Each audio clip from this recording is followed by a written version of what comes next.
Welcome to the gathering at the Cosmic Fire Summit, where we have invited shamanic, earth-based healers, teachers, thought leaders, and allies to light the way into our future. During these times of great changes and transformation, it is important for each one of us to find our own courageous solutions for the problems of today's world. Around the cosmic fire, wisdom and medicine will be shared for creating holistic health and well-being, harmonious living, real sustainability, and the potential for both personal and global change. The gathering at the Cosmic Fire Summit is brought to you by Shaman's Directory, an online global platform for shamanic earth-based services. At Shaman's Directory, we believe that it is time to bring shamanic earth-based wisdom and medicine to the forefront of people's minds when considering their overall health and well-being and the future of our planet. I'm Ava Tree Bloom. I'm one of your hosts at the Cosmic Fire. I am so delighted to welcome Don Juan and Don Juan Nuñez del Prado. Welcome to you both. Thank you very much. The topic that we are going to dive into today is Sapa Inka, the Enlightened One. And before we begin, for those of you who do not know Juan and Yvonne, I'm going to take a moment to let you know a little bit more about them and their work. Born into a life infused with Andean traditional wisdom, Don Juan and Don Juan Nuñez del Prado are mystics and scholars, a father and son team who provide the keys to step into a direct and personal experience of the world of living energies, a world previously relegated only to highly trained mystics. The 7 levels of spiritual and personal development of the Inka tradition offer a cosmology complete with structure and steps to walk a path of personal power based in energetic perception. The Andean path is an indigenous earth-honoring tradition grounded in the belief that the world is made of living energy. By combining quantum physics, ancient energy techniques, and modern psychology, Juan and Yvonne offer a framework which changes your worldview, enabling you to understand your personal experience in terms of living energy, creating health, harmony, and happiness. And according to the Inka prophecy, humanity is currently in transition from one level of consciousness to a higher one, and Juan and Yvonne offer courses designed to move us to these heightened states of perception, using a combination of theoretical and experiential practices, which were passed down to them through a long lineage of mystics. We are so honored to have them both with us today. Again, the topic for our conversation is Sapa Inka, the Enlightened One. And I would love to direct this to you, Don Juan. Please share with us about how your family history came to the Andean spiritual traditions and how you want to speak about Sapa Inka, the Enlightened One, today with our summit audience. Today is a very long story. My father made the first connection with the Keros in 1949 in Paucartambo.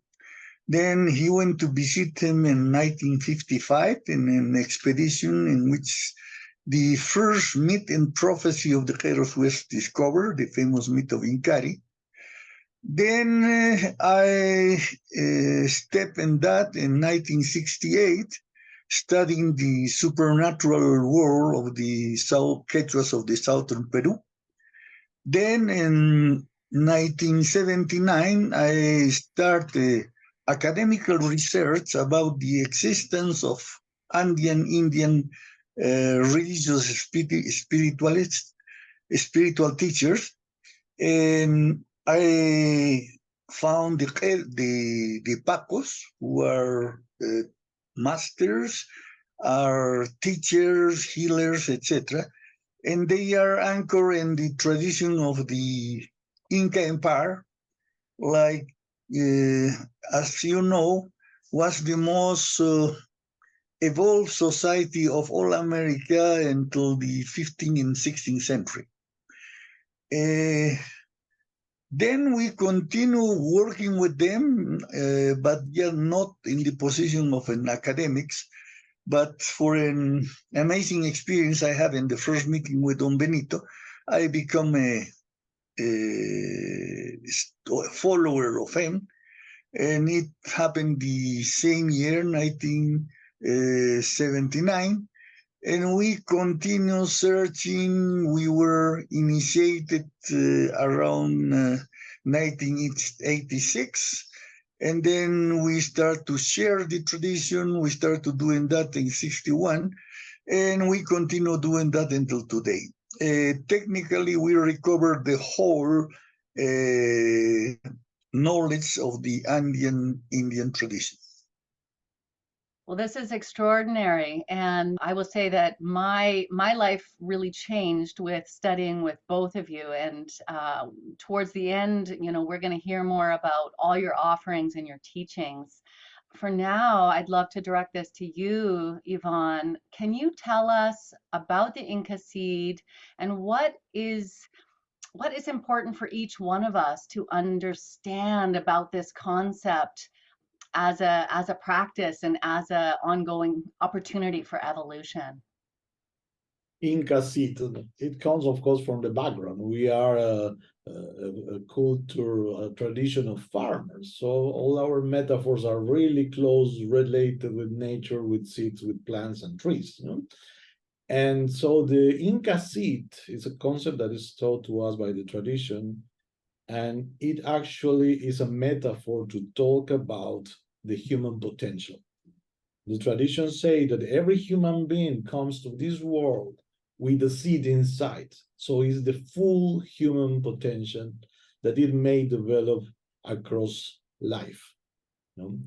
So it's very important for us because it talks about an inner high quality factor that is there from the first day of your life, that if you start to get in touch with, immediately is going to start to be manifested, is going to start to inform you. And if you are connected with it, it can even start to be like a compass that is going to tell you what's the best thing for you to do in the next moment. So this is the full potential that we all have, that of course it is being potential. It needs to be developed, manifested, and cultivated, if you want, across life. So for us, the lifetime project is to take this seed that we all have inside, to get to know it, to know who we are a little bit, to start to set a path, and maybe to walk all that path. Saying that we all have all the potential, so we can take it really to the highest possible point or level. Wow, I love what you just said about that infinite potential that we're born with. I feel like in these times that offers such optimism for growth and evolution. I love what you said also about the compass and how we can listen about our next steps. Mm-hmm. Juan, to me that makes me think of the Kero word kanchak, the inner light, and how does that relate to the Inca seed and what you're talking about in terms of igniting the potential? Well, the tradition is a system of 7 levels. Are the 7 levels which must be supposed to be walk through a Paco. Is the whole program for the journey of the Paco. By comparative research, we found how there are several other traditions who consider 7 levels of development. Just to give you an example, there is an Armenian Russian master of the 20th century, is Gurdjieff, and Gurdjieff considered the 7 levels as the 7 men. We are researching, we found several other examples, but this is just enough with one. And the statement of the tradition is, you have the potential of developing the 7 levels inside yourself from the beginning of your life. And this is not only an ethnic quality related with the Indians or with the Peruvian or whatever. It's universal. The statement of the masters is every human being of today have an Inka seed inside. Then, in a more practical background, we have a prototype of the top of the developed. He was Pachacuti Inka Yupanqui, who lived in the 15th century, and he became enlightened in 1438. Becoming enlightened is he has an experience. He was not the king, and he not supposed to be the king because the father and the successor were alive. But he make a ritual, and a light came down from the heaven, and when he returned to the city, he was glowing, literally. Then we explored that, and it's a phenomenon which belonged to the 5th level, because Siddhartha Gautama, the Buddha, was enlightened under the tree. Then he crossed the market, and everybody saw him glowing. Apparently, the 6th level is a level in which you can glow and with visible light, and everybody is not you think you are glowing. The people of outside must see you as glowing, and this is the sign of the 6th level. For the 7th level, we have only a title, but it's very suggestive. For the 7th level, we have the title of Taitanchis Ranti. Ranti means equivalent, and Taitanchis means the Holy One, God. Which means, in certain point of the history, we expect some human who incarnate the very power of the mighty God. Can you see this is the top we can expect in any tradition? We have only the name and the quality. We don't know how or when. But coming down, the Inka is the 6th. The 5th level is the level of the Tukui Hampek, which means the total healer, or the Inka Malku, the pretended to become an Inka.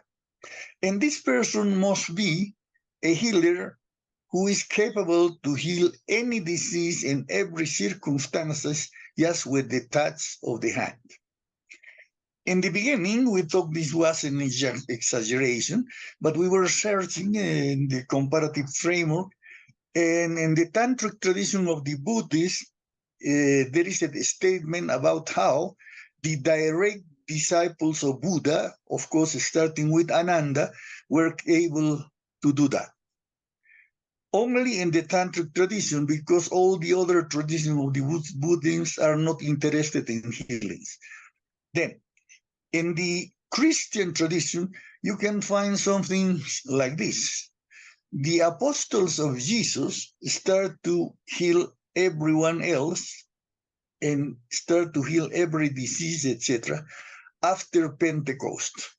And by comparative research, you can really take for granted how the tradition is not just speculating or about the idiosyncratic ideologies, but for something which is tangible and is possible for humans.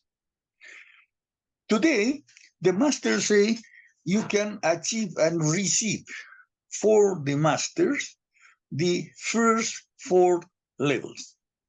And every level is related with the expansion of your solidarity within a specific social group. The first level is the Ayllupako. It's the person who can really resonate and make empathy with an Ayllu, which is a group of extended families, is the basic group in the Andes. Okay, the next level is the level of the Llactapaco. Llacta is a conjunction of several ayllus, is larger, and the Llactapaco is somebody who can resonate and create empathy with a group of a collection of ayllus. Then is the Suyupaco. Suyu is nation, and it's a level of develop of the Paco in which it can resonate with the complete nation, and for that they can become a shepherd for a nation or something like that. The fourth level is the Textepaco, which is capable to resonate with the whole world, with the whole humanity. Well, seems something exaggerate, but even in the 20th century, we have people who is capable to do that. Nelson Mandela, after coming out of the jail, Martin Luther King Jr., Mahatma Gandhi, probably the Pope, John 23rd of the Catholic Church, etc. People who is not working for a nation or a ethnic group or whatever, but is working for the whole humanity. Take a look just the example of the Dalai Lama. He's not preaching for the Tibetans. He's preaching for the whole humanity and trying to pull all the humanity to what is the realization of the Buddhist tradition, which is the enlightenment. But there is something interesting. The statement of the Buddhist tradition is parallel to the Andean. They don't speak of a seed, they speak of your inner Buddha. And they say how in the moment in which you remember how you have your inner Buddha, you become enlightened. The statement is totally parallel than the statement of the Andes. So powerful. Wow. I love what you're saying, Juan, about how tangible this bridge and this map that you and Yvonne have created that is like no other in this tradition. The map is in the tradition. The only thing we did is become chacarunas, which is the title which is given to us by the Jeros. We were bridgemen. And the meaning of that is we make the translation of that to a outside framework. This is the only thing we did, because the system in himself is complete, and the whole map is in the system, of course in Quechua, but what we did is the translation and the comparative research. This is what we can achieve for us. Beautiful. Thank you so much for that distinction. Yes, I feel like you've put together these pieces that make it available to the rest of the world, and that leads me to my next question for our summit audience. Yvonne or Juan, can you tell us how do we grow our light in the world? How does one begin with this beautiful path? Our tradition tells us that we naturally and normally are going to be growing across our life. So every single human being is in a journey. Okay, we all come to this world in exactly the same shape, and then across life we will develop. But not everybody, but some of us make a choice. Somebody decides to take a path and work with it. Okay, that's an enormous step, because when you make a choice like that, you start to work with something, you start to train yourself, you start to learn. Once you make this decision, you are more aware and consciously you are looking for the development. Okay, the first step for us is to recognize your seed, to get in touch with your seed, with your inner self. The tradition says that we all have this seed, but this seed is unique. We are unique in this world, and every single person has a place that only you can fulfill. Nobody else can take your place. There's a room for you. You were created like that, unique, and the only way to fulfill this place if you dare to make yourself grow to fulfill that space. Okay, so when you choose a path, you take the training, you build yourself, you cultivate yourself across. Our masters say that the challenge of the fourth level, as we know it, is about being able to see the value of the different, to be able to honor the different factors, the different traditions, to the point that you may eventually arrive to have to practice two traditions contemporarily. Okay, that is for us the sign of a four-level person. Somebody who can understand two traditions that are different and can bridge both in your life. Okay, that is something that is not common. Very, very few people talks about this in these days. But some tradition encourage you to do step like that. Ours is one of them. Okay, to take you to look and to search for learning from other traditions in order to complement your own. Okay, that is the path that we call, the transition that we call, goes from the third level. The third level characteristic is to look for the common things, for the things you are equal between two traditions. We are so used to gather around common things in the world, that's general, okay?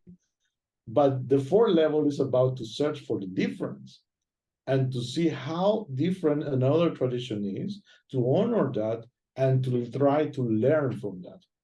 Okay, that what this can take you to really start to create unity in diversity. Okay, if you learn how to honor other traditions, you can create a bigger unity, but that includes everyone.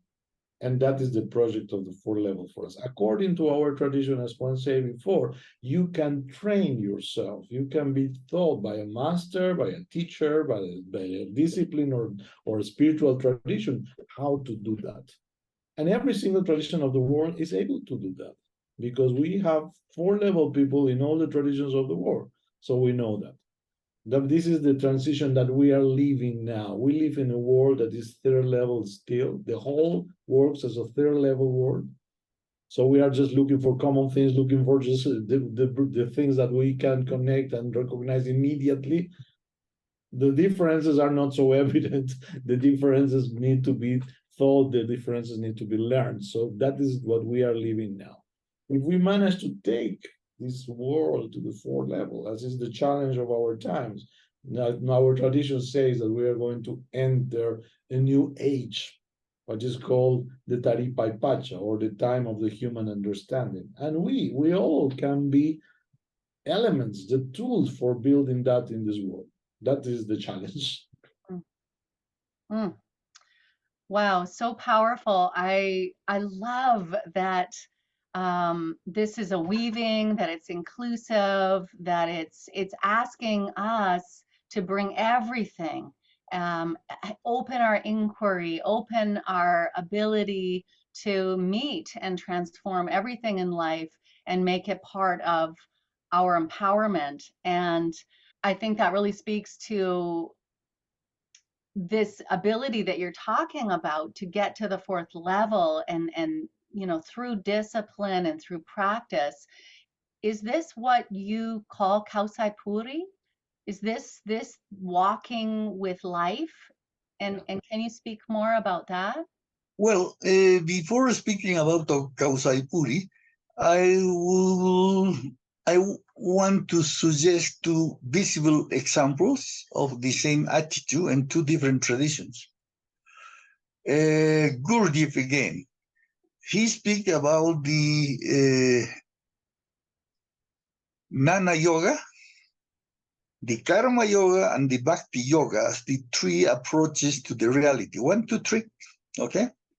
But this path is the fourth level, the fourth path. And in the teaching, in the deep teaching of Gurdjieff and Ouspensky, the fourth path is about merging the other three yogas, which are the traditional yogas of India. Okay? It's interesting to know we are not unique. We are something important, but not unique. This is this part of the opening. The other case was expressed by His Holiness the Mahatma Gandhi. When he preached, he was capable to make a speech combining pieces of the Bhagavad Gita, the holy book of India, the Quran, the holy book of Islam, and the Gospels. And he was able to weave with this, with paragraphs of these three books in an amazing speech. As you can see, there are two examples in which specifically they are looking for what is the Andean tradition. But we are specific. The way of doing the Kausai Puri is based on a notion. The basic notion is, of course, the seed. We already speak about that. But the other factor is the Kausai Pacha. Kausai means life or living energy. And Pacha means space and time. Well, in the Indian tradition, they were playing with the space and time, probably from the 14th century or even before. In our Western tradition, we are playing with that only after Einstein, who started to speak about the continuity between space of time, and this is the introduction of the fourth dimension and the physics. Okay? I'm not suggesting they have a science of physics. They didn't, but for another way, they discovered the same. And the cosmos, which means the space of time together, is alive. The whole cosmos is a living organism. And as a result of that, everything which is part of the reality is alive in a certain way. And everything which is alive radiates living energy. The name of this living energy is Kausai. And the name of the light living energy is Sami. And we are not naive. We know there are some heavy side of the reality, and we call that Hucha. But Hucha is not the evil, is not bad energy or negative energy. No, it's just heavy energy, and it makes a huge difference. Then, the simplicity of the tradition is enormous. The key factor to start the Kausai Puri is your intention. Well, I can write 5 books about the intention, but my hand now is following my intention. When I walk, my body is following my intention. We made the intention to come here, and because of that, we are enjoying this meeting. It's simple. It's basic. If I try to make a philosophy of that, it's a no-ending process. But everybody knows which is the intention. The big discovery of the Andean master is you need only to focus your intention to drive the living energy. You don't need to take any position. You don't need to be sitting or standing or whatever. Just focus your intention. You are going to be able to drive the living energy. Then, another important thing is your wasi, which means your house, your home, or your temple. This is made by your body, which is hanchi, by your Inka seed, and by your bubble. We speak about bubbles. In Quechua is popo. It's a bubble of light living energy which surround every being, okay? Then it's the only space in which you are the real owner. You are the owner of the wasi. You really own that, and you can drive it. Then what you do is open the top of your head to open with your intention your bubble, and then pull down the light living energy from Father Cosmos, okay? If you do that, the energy is going to touch your seed. And it's going to happen what happened in the germination of a seed. If you have a seed and you drop water to that, the seed break the shell and start to grow 2 little leaves, 2 roots, And this is what happened in your first deep saminchakwi. You trigger a process which is wiñay, which is the process of germination of your seed. If you do this saminchakwi and you pay attention, you are going to feel how something is awake here. And the below the sternum is a point. Even in certain cases, we can listen a pop, like the pop of the popcorn or something. But anyway, you can perceive how something in you is activated. Then if you feel that, you are going to be able to focus on that, and you are going to be able to be focused in your inner self, in your seed, in your potential, in your guiding factor of life. Then, Samin Chakri is pulling down the light living energy of the cosmos and releasing the heavy energy in you. But you are not polluting Mother Earth because she is able to eat it. She is a huchamihui. And then you release that and you are sharing with her something like a dessert. Okay? This is the beginning of the Kausai Puri. The next step is the complementary exercise, which is Saiwachakui, which means making a column. And it's just focus on Mother Earth, ask her to give you her Sami, and you pull it up. With that, you have the complete set of growing, because one thing is to cleaning, to make you light, and the other is nurturing. The masters use the metaphor about how Saminchakwi is like water to drink or to take a shower, and Saiwachakwi is like milk. It's like drinking the milk of our common mother. And this is the basic of starting your Kausai Puri. That's so beautiful. I love everything you just shared, Juan, and I hope our audience also just begins to tune into that perception. Personally, as you're describing it, I feel that. I feel my Inka seed, I feel the perception, the salmon kui. So this is exciting to yeah, to have these practices available is so beautiful. And you spoke about the pokpo.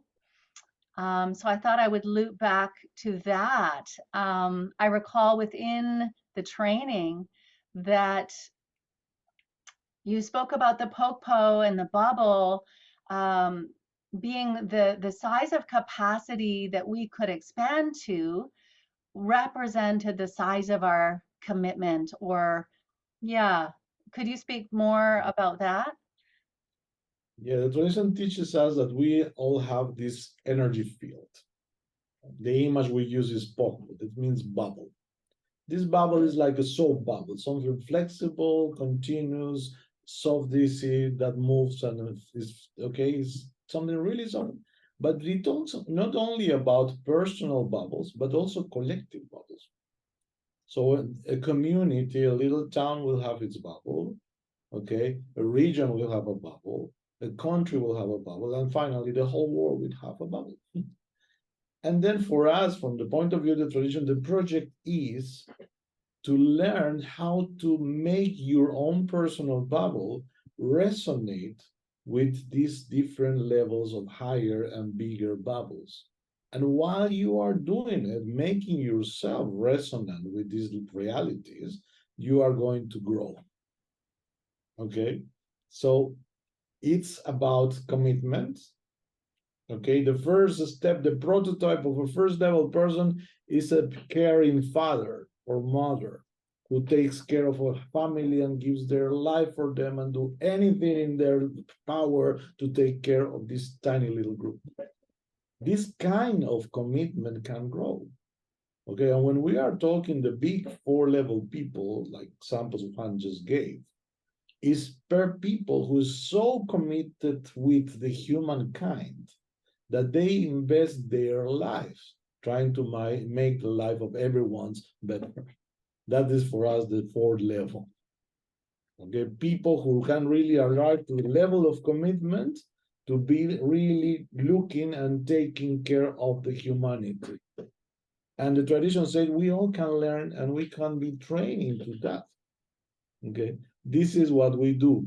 Okay, this Hatun Karpai training that you are familiar with because we did it all is the way the tradition trains you and teaches you all the different ways to connect with yourself, with other people, with groups of people, and takes you step by the hand to teach you how to do it. In that way, after a certain time, of course, of training and growing, you can really arrive to do that and make of yourself this kind of people, this special kind of people, which is the fourth level, okay? That today is an elite.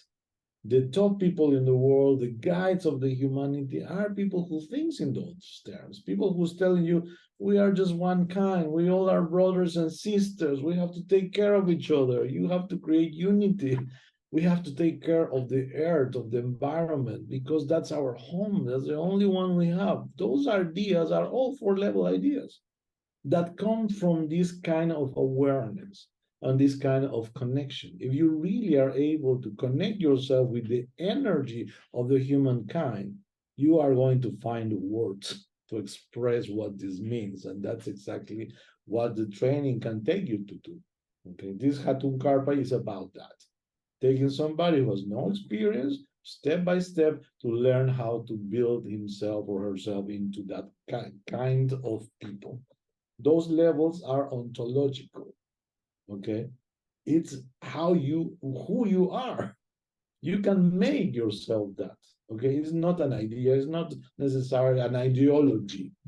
An ideology is something foreign. This is about being yourself, making yourself that. But if you really follow these steps and you follow the path, it doesn't matter which path it is. If you choose a path and you follow it for a while, you are going to make of yourself one of these people, which is what we desperately need in this time. People who is able to see the things from a higher perspective in order to bring solutions to the problems that we have in the world. Because normally solutions don't come from the same level than the problem was produced. It needs to come from above, from a higher level. And that's exactly where the fourth level can be really important, to help us to take this beautiful world to the next stage, to the next time, what we call the Taripai Pacha, or the time of the human understanding. Okay, this is what we do. And for the last 30 years now, this year, it's 30 years that we are teaching this beautiful tradition together and journeying the world and doing these things.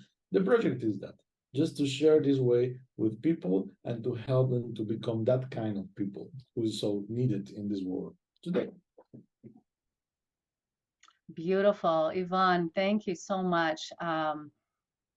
Again, everything what you're saying there is so exciting for these times, because it offers this opportunity for growth and this relational experience of connecting with Cosmic Father, and this cleansing and the Saiwa Chakui, and opening this relational field, and becoming earth stewards, as you say. Um, it's such an exciting, beautiful teaching that you offer, and I think this would be a fabulous time to go more into your Hatun Karpai. And within that, I recall you saying that initiation is opening a gate to walking a path. So if you could, either of you, feel to tell our summit audience about the Hatun Karpai course and the potential to evolve as individuals and a species. I know you've already touched on that in so many ways, but yes, please. Well, this course, this class we teach, well, it was a compilation and synthesis of all our training. We both were trained for a course in the traditional way. It took us more than 10 years, our training, okay? But what we did was to synthesize and compile all the teachings and the exercises that were taught to us across all these 10 years. And we managed to put them in a number of workshops, okay, that we can share in 10 days. How do you compress 10 years in 10 days? Well, it takes a lot of work, but we did it. And we're so proud of that because this is our best achievement, okay? And then we start to teach this traveling in places because those teachings were the teachings our masters gave us at home, okay? We're not outside or in power places. That's another thing. That's the Hatun Karpai journey. Okay, and this is the second thing we teach. We teach these seminars that also during COVID we put in an online format that you take part of that and you know very well. But this was the usual seminar we teach abroad in different places traveling the world. And the other complementary thing is the Hatun Karpai in Peru. It's a journey of 10 days visiting and working power places that we lead and teach. That is the second part of this Hatun Karpai training. So one is the working doors that we teach in seminars online and things, and the second part is the working with the power places in the original power places in Peru. This is the full training that we take. Fabulous. Is there anything I didn't ask either of you that you think is important for our summit audience to hear before we close? The first thing is cancha. Every level have a sign. If you arrive to the 6th level, you are going to grow. And we have a prototype, which is somebody who arrived to that level, is Pachacuti Inka Yupanqui in the 15th century. It's a human being who arrived there and produced the effect of glowing. This is cancha. Okay? Cancha is literally glowing. And it's the sign of the level. The level is a level of consciousness. And the sign is to grow. Below, the sign is to heal every disease, every circumstances. Below, the 4 is able to deal without any contradiction in 2 spiritual traditions. Okay? But these are the signs. What is in the back is a growth of your level of consciousness. And each level is ontological. In 1985, we have a remarkable meeting. In Lima was a conference or a seminar or something, and Houston Smith was invited. Houston Smith is the author of the most amazing book you can read. It's Religions of Humanity. It's the only book I know in which is a connection with all the religions of today, but with commitment, with love, with etc., etc. From my point of view, Houston Smith in himself was a 4-level person. But in that occasion, what he teach is what he call the levels of religious personality. And you can find it in the chapter 15 of a book, which is Why Religion Matters. You can find it there. And he has a scale which is parallel to the basic scale of our masters. He speaks of the level of the materialist or the fetishist, 1st level, the polytheist, 2nd level, the monotheist, 3rd level, and the mystic, 4th level. Okay? He say how he spent his time for a lot of years trying to understand the main difference between the religions. But at the end, he discovered how this is not the main problem. The main problem is the difference of levels. He say every other religion manifests these levels, okay? Is in the Buddhist tradition, is in the Christian, is in the Catholic, in the Protestant, in every other tradition, you are going to find the levels. He made the statement about how the levels are ontological, okay? And he made the statement about how you can move from one level to the other. Which are the part of the character? He say, in parallel to our master, how the first level can relate only with little groups. The second level with intermediate groups. The third level with huge groups like the Catholic Church, the Protestant, the Communist, etc., etc. And the fourth with the whole. When we meet him, for us was founding a total confirmation about the validity of the teaching of our master. Of course, what we have as extra is the exercises, the procedures, the performances who allowed you to move across that. And this is the Kausai Puri. But this is very important. If you really internalize the system, you can immediately see who is in which level. And the beautiful thing for the Andean tradition is you are not, you don't must arrive to the top levels. If you stay in any, it's okay. Including the basic level, which is the Usuri, for us it's okay. Usuri is somebody who is good for nothing. But even he has the right to be, and the community support him knowing he is a zero level. Can you see? This is the beautiful thing. And it's not you must go to the fore. You engage with the path, you learn the levels, and you can decide, even stay in the level which is comfortable for you, and it's okay. This is the beauty of the tradition. It's absolutely inclusive, without any judgment of even the levels. If you would like to be the ranking top, you are a Koyana. You make the effort to grow. If not, you can stay in any level and it's okay. Amazing. You've just given us so much to think about here, so much to contemplate.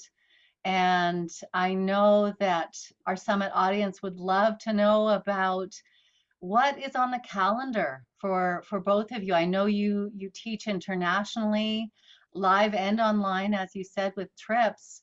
Where can people find you and know more about your courses and all this fabulous wisdom that you're sharing here? Well, I'm going to share with you the links to join our mailing list where we share the news. But basically, we tour Europe, the US. Next year, we're going to be in Europe in March and February. We're going to be in the US in April and May. And then we go to Europe again. And we are teaching every year in Peru. So next year, we have a number of teachings of these journeys between August and September. So we are going to be able to share this if the people just sign in our mailing list. But basically is that our work is based into this, doing these seminars or workshops, online or presential, and in person, or doing these journeys of initiation. From time to time, we also take these journeys to other places. Next year, for example, we're going to do a fantastic work in a journey of initiation, a Hatun Karpa in Germany, in the Alps of Germany and Austria, doing the rituals that come from the tradition there. We are also going to be teaching a Hatun Karpa in Greece. This is another possibility. So we managed to take these exercises from the Hatun Karpa in Peru to perform them in power places in other related with different traditions and different cultures. So this is more or less how our work looks across the year. Fabulous. Mm-hmm. I want to go to all of them. You are very welcome. You both have so generously offered a gift today for our summit audience. You've offered a free video teaching. And would you like to tell us a little bit about these gifts Yvonne, I think you've offered something on the Nahues. Do you want to speak about that, the seven mystical eyes? Yes, we shared two talks that we have. The one is one conversation that we have in our YouTube channel about the mystical eyes, certain centers of energy that are located in specific part of the body that are an important part of our training and our practice, and they are called Nyawi or eyes, centers of perception that can be used in a structural way to connect with the environment, with other people, with places, with power places, with natural sources of energy, or things like that. Those are the Nyawis, and this little video is about the Nyawis specifically. Fabulous. Thank you. Juan, I believe you've offered a video on life and death in the Andean tradition. And I wonder if you felt like speaking a little bit about that gift that you're offering. Well, this is the result of a long research, and it's not only ours, because my father, Oscar, write a pioneer article about that, is Life and Death in Chinchero, and he did that in 48, I think. Is the first connection we have with that. But then we were talking about life and we are talking about death. And then, at certain point, Ivan fixed a drawing. We show you what is the Runa Kausaipacha, which means the Kausaipacha, the living energy universe of a human being. And it starts with your conception, then your the action of being born, and then continue into the level of your death. But to know that, to know the meaning of that, you need to connect with what is the concept of what happened when you die. When you die, and every human being are going to be in the holy heaven. Everyone else. Why? Because Taitanchis, our Father, is totally merciful. Doesn't matter what you did in the earth. Maybe you lose the opportunity of enjoying life because you were lazy, or you don't know, you were ignorant, or you were not able to commit it, etc. Then you are going to suffer the consequences in this life. You can live a limited life if you decide so, or you can decide to live an abundant life, and this is moving through the levels, and it's after you. But anyway, when you die, because he is totally merciful, every human being, even the evil people, went to the holy paradise. Because the damage you can cause here is limited. Could be terrible, but anyway, it's limited. You are moving into the cosmical universe, unlimited, and you cannot be punished because you make mistakes here. This is the logic. That's beautiful, Juan. Thank you. Yeah, I love that there's this incredible availability, this opportunity for all of us as humans to choose, to glow, to work our hardest. And thank you so much for sharing a little bit about this cosmology with us. For all of you who are listening, make sure to scroll down under the video where you will find links to connect with Yvonne and Juan and to access these two videos, these gifts that we've just heard a little bit about. Thank you so much, Yvonne and Juan, for joining us. Thank you for your generosity. Thank you for sharing your wisdom and for all the amazing work that you're doing in the world. It's powerful and much, much needed. And I will say to you, our summit audience, thank you so much for taking the time out of your day to be with us here and to soak in the wisdom that Yvonne and Juan have shared with us. We hope that you will join us for our next interviews around the cosmic fire. And thank you again, Don Juan, Don Thanks Yvonne. to you, because you are giving us the opportunity of sharing that, and it's something we like to do. We love it. Beautiful. Thank you, thank you, thank you.